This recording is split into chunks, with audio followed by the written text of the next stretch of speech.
Queria primeiro falar que, infelizmente, eu vou devolver o relógio que eu mostrei para vocês. Enquanto eu modelo, eu queria comentar um pouco sobre o que eu tenho estudado em literatura brasileira 2 e literatura portuguesa 2. Na segunda foi o primeiro dia que eu fui para a escola mesmo do PIBID, sem ser a reunião de apresentação, essas coisas. E foi muito legal, ainda não tá tendo aula, então só tinha eu e os outros 2 bolsistas.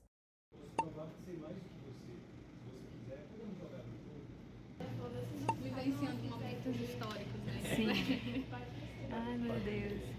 No dia que eu trouxe o meu livro. 4.359 passos. Não vai dar pra vocês verem, mas eu vou tirar. Eu comprei esse relógio, já vou começar assim, porque era uma compra que eu estava esperando muito. Olha que lindo. Ó, não vai focar, mas depois eu mostro com a câmera traseira, o que é uma total mentira, né? Eu já vi que a questão dos passos, o relógio não marca certinho. Eu comecei a usar ontem à noite, então hoje vai ser meu primeiro dia que eu vou treinar na academia com ele. Tomei banho, então tá molhado. E eu comprei, gente, esse aqui. É aquele Mi Band, que eu acho que é super conhecido. Ele tem um outro modelo que é bem fininho, mas eu comprei o 7 Pro. Lançou agora recentemente o 9 Pro. Aí na semana que lançou o 9, eu comprei o 7, porque eu vi lá as especificações e achei que esse aqui já me atende o suficiente. E eu escolhi esse modelo porque não precisa estar com o celular na academia para ele marcar o treino, pelo menos é isso que eu acho. E eu vou testar hoje, eu vou já pra academia, eu já tô até com a roupa,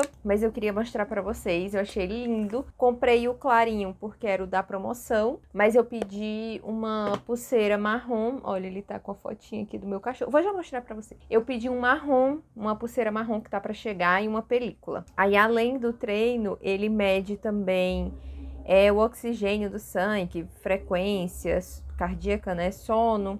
Enfim, para quem me conhece um pouquinho sabe que eu tenho um pezinho ali na hipocondria, então eu acho que vai ser um pouco preocupante. Eu tirei o vibrar, agora ele tá vibrando porque eu queria testar, então ele recebe notificações aqui do WhatsApp. Mas eu vou testar um pouco, eu sei que eu tenho 7 dias para devolver, caso eu não goste. Eu comprei de uma empresa de São Paulo mesmo, eu não importei. E ele foi uns R$ 270. Então eu vou testar e conto para vocês se vale a pena, né? Enfim, se faz alguma diferença. Eu acho que é uma brincadeirinha assim legal. Eu gosto de relógio. Eu tenho muitos relógios. Hoje em dia, todos que eu tenho são da Casio. Eu já tive de outras marcas, mas os modelos que eu mais gosto são da Casio e agora eu tenho esse. Enfim, hoje é terça, eu vou tirar aqui o esmalte enquanto eu atualizo vocês. Mas ontem, na segunda, foi o primeiro dia que eu fui pra escola mesmo do PIBID, sem ser a reunião de apresentação, essas coisas. E foi muito legal, ainda não tá tendo aula, então só tinha eu e os outros 2 bolsistas, que cada bolsista vai no dia que ele pode. Então a gente manda os nossos horários e combina com a professora quais são os dias que vamos ficar indo. Então na segunda, eu e mais 2 pessoas, e só tinha gente na escola, nós fomos para combinar, porque o PIBID ele é um projeto, para quem nunca ouviu falar, de iniciação à docência. Daí os alunos da licenciatura recebem uma bolsa, no caso é o valor de R$ 700 por mês, e toda semana a gente tem uma carga horária aí de 12 horas para cumprir. Essas 12 horas, elas envolvem o planejamento, estar na escola, participar de reuniões, elaboração de material. Então vai depender muito do coordenador e da supervisora como que essas horas serão distribuídas. E aí cada projeto está de um jeito. Eu já participei no ano passado, não, no meu primeiro e segundo semestre da faculdade, então 2023, de abril de 2023 até abril de 2024, eu participei de um outro projeto, foi bem legal. E agora eu estou em um de literatura africana em língua portuguesa. E a ideia é fazer leituras compartilhadas, rodas de leituras mesmo com os alunos. Porque da outra vez que eu participei, era com a professora de língua portuguesa, porque tem um professor da universidade responsável pelos bolsistas e tem as professoras da escola. Cada professora fica com 8 bolsistas, mais ou menos. E a professora que ficou com o meu grupo, ela é da biblioteca. Ela não está atuando em sala de aula. Ela é professora de língua portuguesa, ela é concursada do estado, mas ela está atuando na biblioteca por escolha dela. Então, ela não tem uma sala de aula dela para a gente entrar. Daí, os projetos serão um pouco diferentes. Ela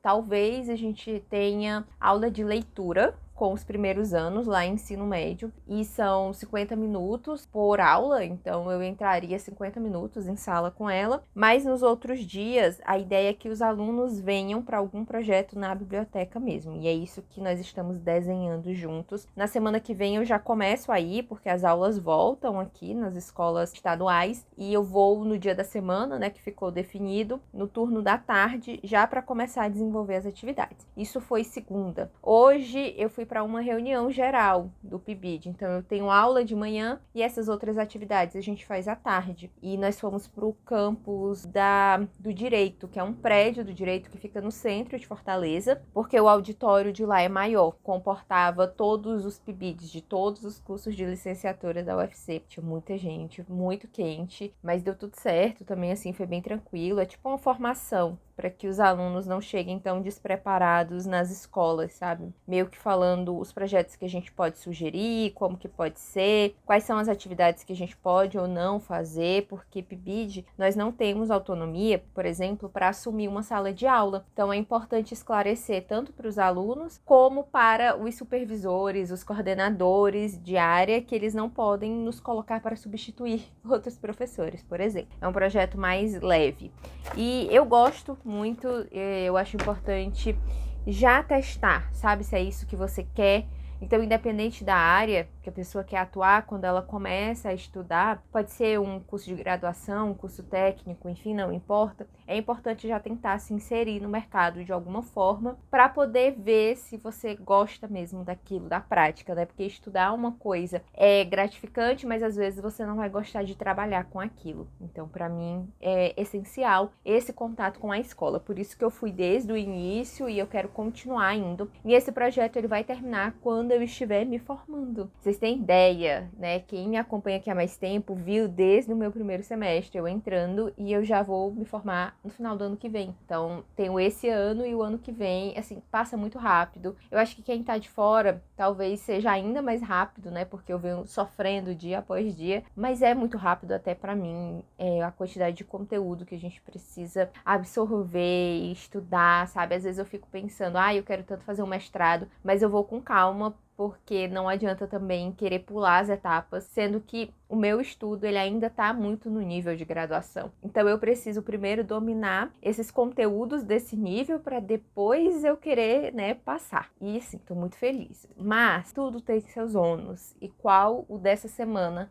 É Literatura Portuguesa 2. Eu tenho um trabalho, eu comentei no outro vlog, eu preciso fazer esse trabalho porque é para segunda-feira e ninguém estava prestando atenção. Assim, que já estava tão perto. Então, nós vamos fazer um artigo, como são várias pessoas, são 4 pessoas, eu acho, o meu grupo. Não gosto, tá, de fazer trabalho em grupo que exija a escrita, assim. Eu prefiro quando é tipo seminário, mas para escrever um artigo, uma coisa, eu acho complicado, mas nós vamos fazer. São 3 livros. Eu tô aqui olhando para um deles, que é o São Bernardo, comentei que havia lido, e eu quero trabalhar ele, principalmente. Minhas amigas pegaram os outros, mas tem Dom Casmurro e o Primo Basílio. O Primo Basílio é o único que eu realmente não consegui ler, e eu vou deixar essa parte por elas, mas nós precisamos escrever um artigo. Dessa vez não é ensaio, tem uma pequena diferença na escrita acadêmica, porque o ensaio ele é um pouco mais livre. Nós temos um pouco mais de liberdade, assim, para fazer hipóteses e suposições de interpretações, enquanto o artigo ele precisa ser muito bem amarrado a algo, né? Nós pesquisamos, encontramos aqui alguns trabalhos de especialistas e vamos usar de base, então precisa ser algo muito bem amarradinho. E nós temos o tema, já temos tudo isso, falta realmente só escrever. Vou pegar minhas anotações dos livros, eu tenho de Dom Casmurro e de São Bernardo, e vou começar a escrever, só que apenas quando eu voltar da academia. Eu já vou deixar os livros aqui, tudo certinho, começar a ler também os textos teóricos, que nós só separamos e fizemos só aquela leitura bem rápida. Nós temos aí a semana toda. Provavelmente o professor vai adiar a entrega, porque sempre ele coloca um prazo que é pra gente se aperrear, e aí depois ele dá mais uns 5 dias, 7 dias pra gente realmente entregar. Mas como ele ainda não falou nada, vou correr, né? Aí, além desse trabalho pra essa semana, eu quero muito terminar a leitura de onde eles vêm. Eu vou deixar ele na minha bolsa pra ficar lendo no ônibus, só assim pra distrair um pouco, ler algo que eu não preciso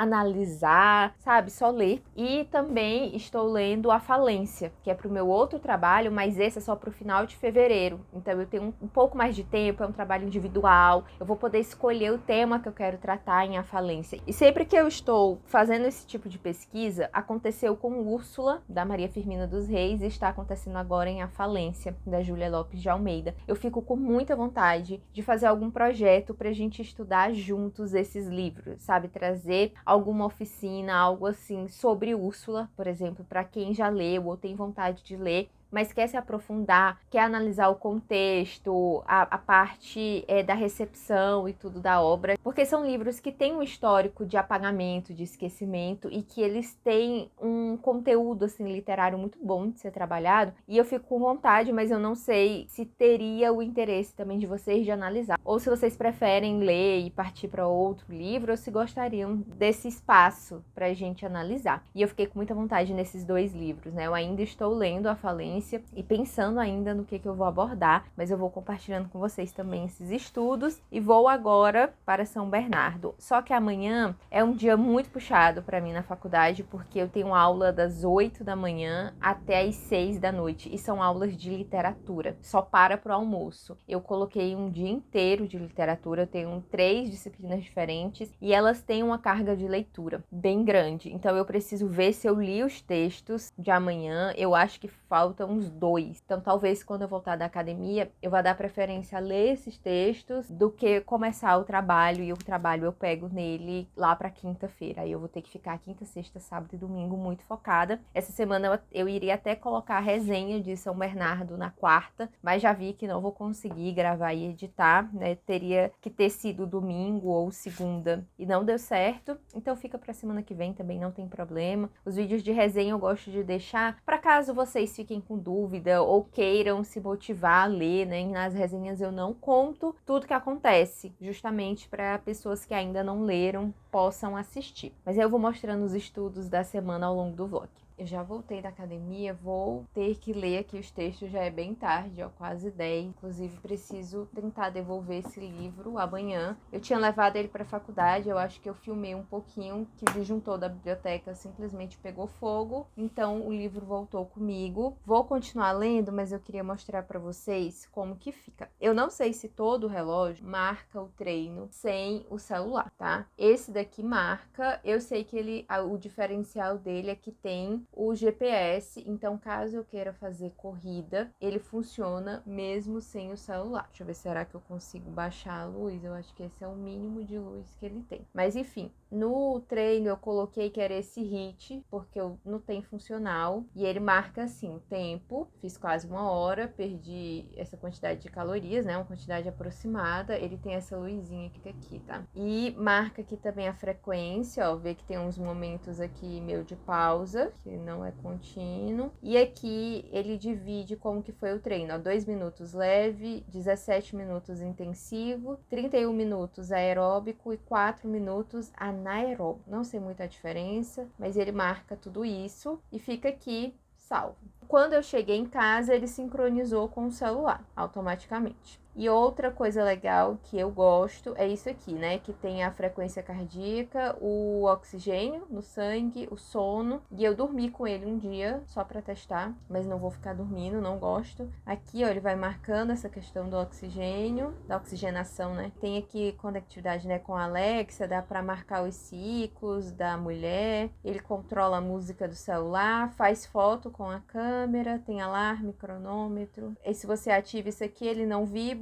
O meu, por enquanto, está vibrando, mas normalmente eu deixo assim, sem vibrar. Aqui a fotinha do meu cachorro. Talvez não dê para perceber, mas ele é bem pequenininho, porque eu tenho um pulso bem fino e ele ficou super bonitinho. Achei fofo e de ontem para hoje gastou 15% da bateria. Já tô usando há 2 dias. Ele dura mais ou menos 1 semana, só que eu ativei muita coisa. À medida que eu for usando, se eu ver que eu não vou precisar, eu desativo algumas coisas. Fofo, né? Agora eu vou ler meus textos até umas 11 da noite para me preparar para amanhã.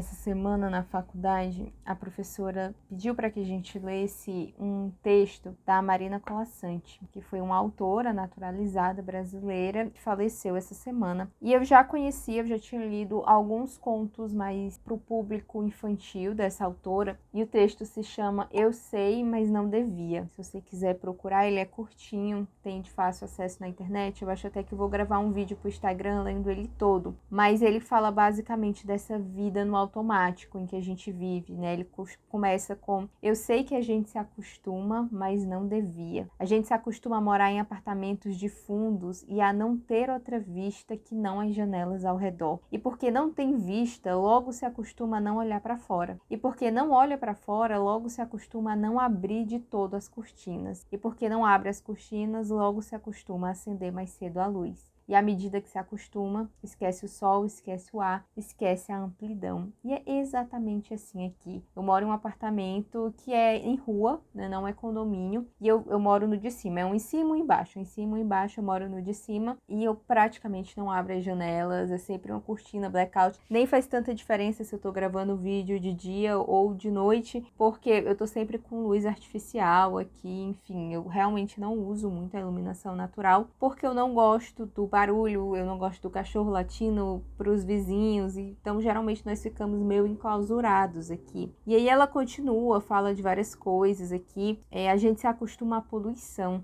as salas fechadas de ar-condicionado e cheiro de cigarro, a luz artificial de ligeiro tremor, ao choque que os olhos levam na luz natural, as bactérias da água potável, contaminação da água do mar, a lenta morte dos rios. Se acostuma a não ouvir passarinho, a não ter galos de madrugada, a temer a hidrofobia dos cães, a não colher fruta do pé, a não ter sequer uma planta. A gente se acostuma a coisas demais para não sofrer. Em doses pequenas, tentando não perceber, vai afastando uma dor aqui, um ressentimento ali, uma revolta acolá. Se o cinema está cheio, a gente senta na primeira fila e torce um pouco o pescoço. Se a praia está contaminada, a gente molha só os pés e sua no resto do corpo. Se o trabalho está duro, a gente se consola pensando no fim de semana. E se o fim de semana não há muito o que fazer, a gente vai dormir cedo e ainda fica satisfeito porque sempre tem sono atrasado. Nossa, gente, esse texto é muito legal. E ele toca, assim, de forma diferente, mas todo mundo, porque nós realmente nos acostumamos a coisas que nós não deveríamos para tentar nos habituar aí no dia a dia. Agora, eu queria primeiro falar que, infelizmente, eu vou devolver o relógio que eu mostrei para vocês. Estava super empolgada, ele é esse modelo 7 Pro, porque ele apagou, né? No terceiro dia de uso, eu vi que ele não estava mais, assim, ativando. Achei que tinha descarregado, mas ele não dá sinal de vida. Então eu conecto o carregador, às vezes ele reconhece o carregador. Eu já testei com várias fontes, em várias tomadas. É realmente problema no aparelho. Eu já falei com o vendedor, ele disse só ok, mas eu expliquei o que tinha acontecido, perguntei se tinha como trocar.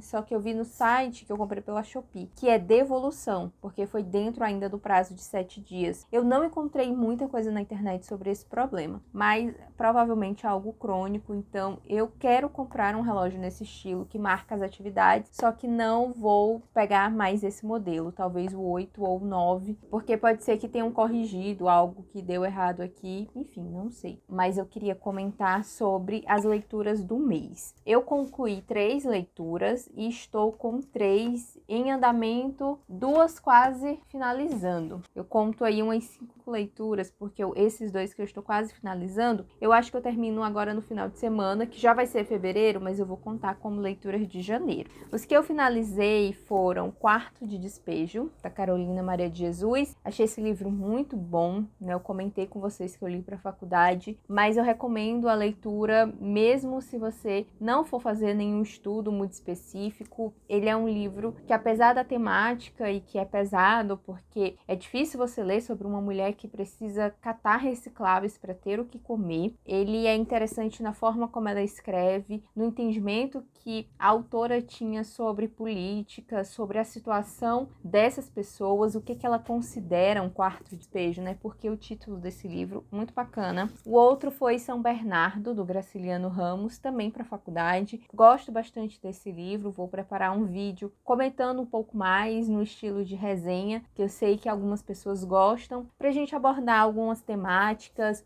Eu acho que é um livro não tão comentado do autor. Geralmente as pessoas recomendam Vidas Secas ou Angústia, e eu gostei bastante desse daqui. E o terceiro foi a nossa leitura coletiva, que é Violeta, de Isabel Allende. O encontro será nesse domingo, no dia que você está assistindo ao vídeo. Eu gostei, mas como eu comentei no vlog anterior, tenho minhas ressalvas com esse daqui. Então ele não é uma leitura favorita, como foi A Casa dos Espíritos. E os livros que eu estou quase concluindo. O primeiro é De Onde Eles Vêm, Jefferson Tenório. Já passei da metade.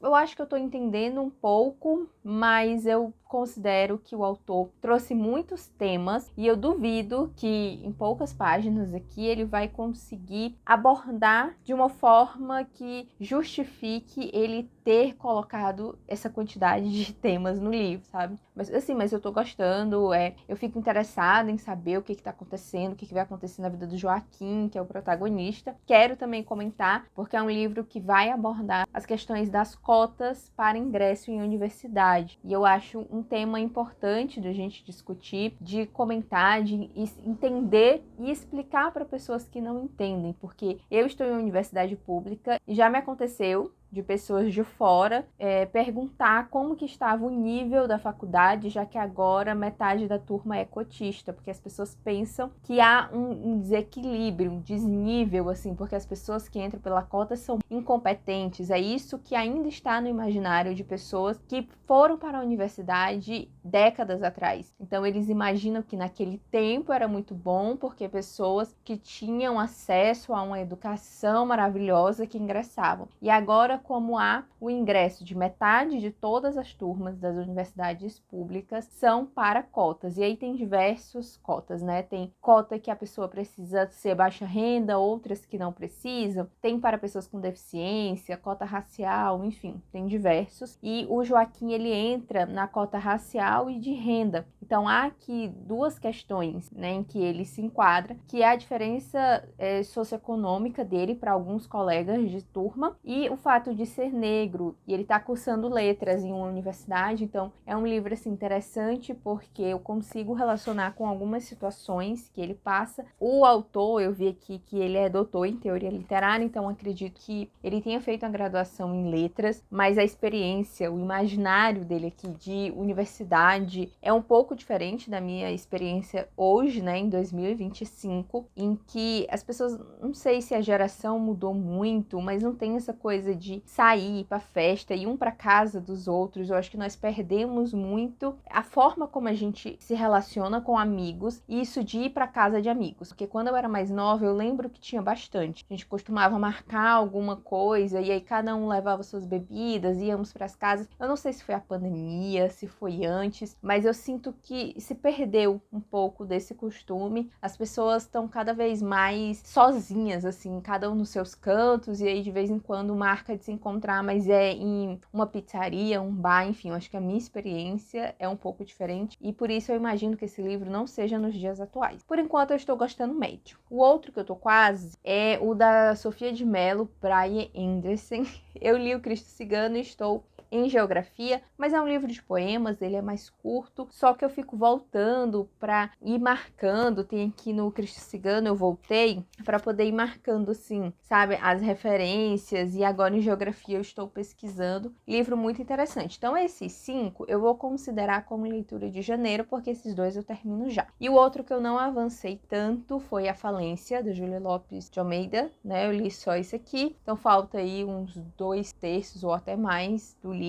Esse também é para a faculdade. E o único livro que eu tinha separado para ler em janeiro e eu não toquei nele foi Intermezzo. Fica aqui para fevereiro. Eu já tenho outras 2 leituras para fevereiro, além de Intermezzo e de A Falência, e eu vou tentar organizar tudo para conseguir ler e, né, ler no meu ritmo, porque é isso, eu separo, mas nem sempre eu vou conseguir dar conta.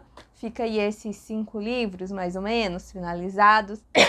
Mas assim, me conta, né, como é que tá, quanto que tu conseguiu ler, se você... Tem gente que não conta, né, quantos livros leu. Eu ainda gosto, eu gosto de números, eu gosto de contar, e eu fico feliz quando eu vejo que eu estou conseguindo ler os livros que eu separei, independente da quantidade. Às vezes são livros que eu simplesmente quero ler, e outros eu preciso, como esse mês eu tive mais dos que eu preciso. Agora, enquanto eu finalizo meu cabelo, meu cabelo estava molhado. Quando ele seca assim. Geralmente eu uso o meu cabelo natural, só que como eu vou sair mais tarde, eu vou modelar ele. Enquanto eu modelo, eu queria comentar um pouco sobre o que eu tenho estudado em literatura brasileira 2 e literatura portuguesa 2. Eu estou usando essa escova modeladora, eu tenho aquelas que giram, sabe? A minha da Polishop, de muitos anos atrás, só que eu sinto que o meu cabelo fica meio fofo depois, mesmo eu passando os produtos. E eu comprei essa daqui e achei que ficou bem melhor. E ela não foi nem R$100. É da Britânia, tá cheia de cabelo. E ela é bem diferente porque isso aqui é duro. São cerdas de plástico. E ela é só para modelar. Então o cabelo já precisa estar seco. E ela funciona como se fosse uma chapinha. Isso daqui esquenta e você vai rodar o cabelo aqui. Enfim, ele modela. No meu cabelo, segura. Se eu passar 2 dias sem lavar, ele vai ficar 2 dias modelado. E eu sentia que com a escova, aquela giratória, ele parava, ó, tá ligado? Ele ficava meio fofo, sei lá. Vou aqui tranquilamente, é muito rápido, porque eu só divido assim em 2. Então eu faço nessa parte e nessa parte aqui, somente. É mesmo só pra ficar mais bonitinho, que às vezes ele não seca da forma como eu gosto. Pra explicar, tem algumas universidades que vão adotar outro esquema. Mas onde eu estudo, e atualmente, porque nem sempre foi assim, eles dividem as literaturas por período e não por escola literária. Então, em Brasileira 1 e Portuguesa 1 também, a gente estuda o que foi produzido na literatura no Brasil e em Portugal até o século XVIII. E na literatura brasileira, a gente vai também até o século XVIII, só que não há produção de literatura por brasileiros. São os padres, aquelas pessoas que vinham para escrever livros de aventuras sobre essa terra que estava sendo descoberta. Então a gente estuda também os sermões do Padre Vieira, os poemas do Gregório de Matos, e o restante é mais esses textos, assim, do Jean de Lery, por exemplo, que era um francês, do Montaigne. Então a gente vai muito nesse estilo de leitura que é do achamento do Brasil, né, do descobrimento, enfim, da chegada ao Brasil pelos portugueses e pelos espanhóis, e também há muitos textos produzidos por franceses. E aí acaba sendo, para a literatura brasileira, um pouco mais chatinho, já que nós não temos textos literários assim, como nós temos em outros países. E aí o de Portugal eu achei bem legal, eu estudei com um professor assim que ele conseguia, porque ele gostava muito de estudar o Cancioneiro Geral, as histórias da Dona Inês, então assim, era realmente o foco dele de pesquisa e, enfim, deu tudo certo, eu achei bem legal. Aí eu estava empolgada para as literaturas 2, né? Tanto brasileira quanto portuguesa, porque nós vamos estudar o século XIX, que teve assim uma produção maravilhosa, principalmente no Brasil, que é o período em que temos Machado de Assis. Só que cada professor ele pode fazer o recorte que ele bem entender. E na minha literatura brasileira 2, o professor ele está focando mais em textos em versos, ou seja, nós estamos estudando mais poemas. Então, agora, neste momento, estamos estudando o parnasianismo e o simbolismo.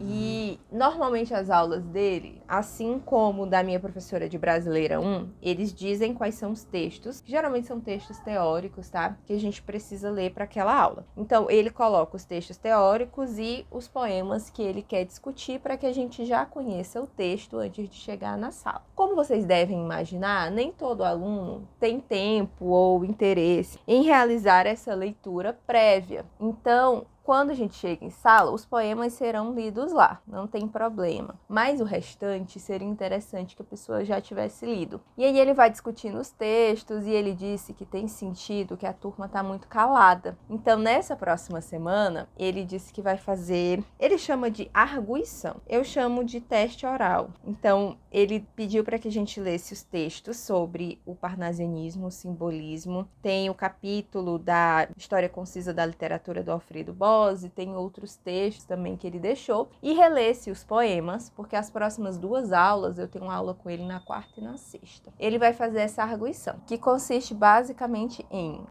ele quer discutir os textos, certo? Então ele vai indicar um aluno para responder aos questionamentos dele, porque geralmente ele faz questionamentos e quem quiser responde.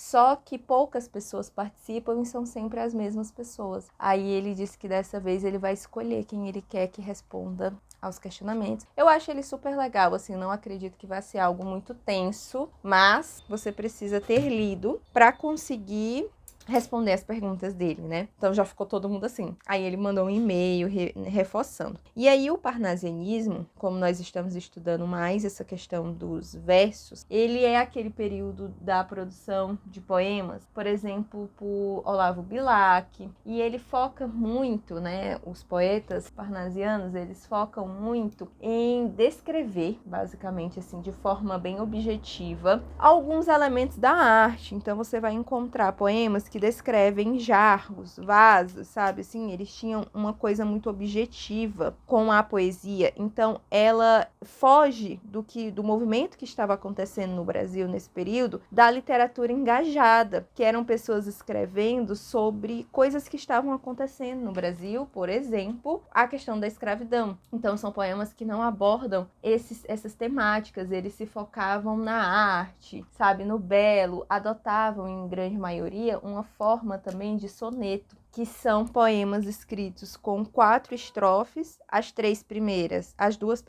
tendo 4 versos em cada uma, e as 2 últimas, 3 versos cada uma. E esse era o formato, assim, para eles, sabe? Era uma coisa realmente bem objetiva, bem de artístico. Só que alguns estudiosos, né, e alguns leitores também aí vão apontar essa falta do engajamento com o que estava acontecendo no país. E era a ideia deles mesmo, tá? Era escrever sobre outras coisas e enaltecer a arte pela arte. Então, quando chegam os poetas simbolistas, que tem como grande representante aqui no Brasil Cruz e Souza, ele volta para aquela o que a gente normalmente imagina assim de um poeta, que é o tormento, né? O não saber ser poeta, que já era também um pouco discutido lá no parnasianismo, mas aqui é uma questão muito atormentada, são os sentimentos, assim, uma coisa mais subjetiva, enquanto no parnasianismo eles são completamente objetivos, assim, no que eles querem retratar, no que eles querem falar.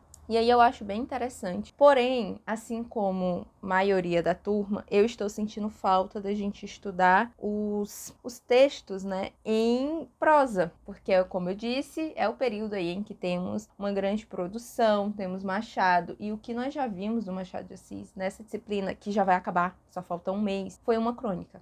Então, o restante das aulas nós estamos analisando poemas e eu entendo que é porque é o foco de estudo do professor, né? O professor, ele estuda a poesia desses períodos. E aí é isso que eu queria dizer, sabe? A sua disciplina na faculdade, pelo menos na faculdade de letras, ela tem uma ementa que é o que descreve ali o que nós vamos estudar, mas o que você realmente vai ver depende muito do que o professor pesquisa. E apesar de gostar das aulas, como eu falei, eu gostaria sim de estar estudando alguns textos romances, né? Alguns textos em prosa. E no início do semestre ele colocou uma lista de romances para a gente escolher qual nós iríamos trabalhar para o projeto final, que eu até escolhi A Falência, estou lendo atualmente, né? Mostrei para vocês. E eu achava que ele ia abordar esses livros ao longo do semestre, mas aparentemente não. É um estudo mais individual nosso mesmo. Além de A Falência, ele colocou lá Úrsula, que é um livro que vocês sabem que eu já li, que eu amo. Eu tenho um trabalho acadêmico sobre ele, talvez eu traga até algo assim, sabe, um pouco mais extenso, para poder fazer mesmo um guia de leitura, enfim, para quem se interessar, é um livro maravilhoso. E tem Memórias do Sargento de Milícias, O Ateneu e O Bom Crioulo. Foram esses os romances que ele selecionou, e aí cada pessoa escolhe o que vai trabalhar. Mas é isso. Aí em literatura portuguesa 2, nós pegamos o professor que é apaixonado por Eça de Queiroz, e ele já avisa que a disciplina dele é sobre o Eça de Queiroz. Então, assim, eu já li A Relíquia, né, um livro que eu acho bem descritivo, assim, ao ponto de ser super chato. Para esse semestre, a gente precisaria ter lido O Primo Basílio, que eu também já comentei. E eu vou ler, tá? Eu vou ler, vai dar tempo. Eu comprei um e-book dele. Aí já tivemos O Crime do Padre Amaro, que eu não consegui ler, mas deu para desenrolar, porque ele cobrou mais, foram as críticas ao Crime do Padre Amaro, e ele disponibilizou os trabalhos, né, nos quais ele se baseou para elaborar as questões. Então eu li as críticas, mas não li o livro em si. Aí agora vai ter uma prova sobre A Relíquia, que eu já li, e Os Mandarins. Eu comprei uma edição da LPM Pocket, tava baratinho, tô esperando chegar, porque é só no dia 15 a prova. Então também vai dar tempo eu fazer a leitura, tem tipo 100 páginas. E é isso, é uma disciplina baseada em Eça de Queiroz, só que ele trata muito também das questões do contexto, né, do quando que esse livro foi lançado, qual a relação, por exemplo, com a Comuna de Paris, com a Revolução Francesa, com Baudelaire. Ele vai trazendo todas as influências do autor e quanto que envolvia ali o contexto na produção desses livros, a questão da religião. Então ele gosta da parte histórica e também do Eça. Aí eu tô curtindo as duas, apesar de querer estar estudando romances em literatura brasileira, mas assim, pra mim tá ok. Então hoje e amanhã, que hoje já é sábado,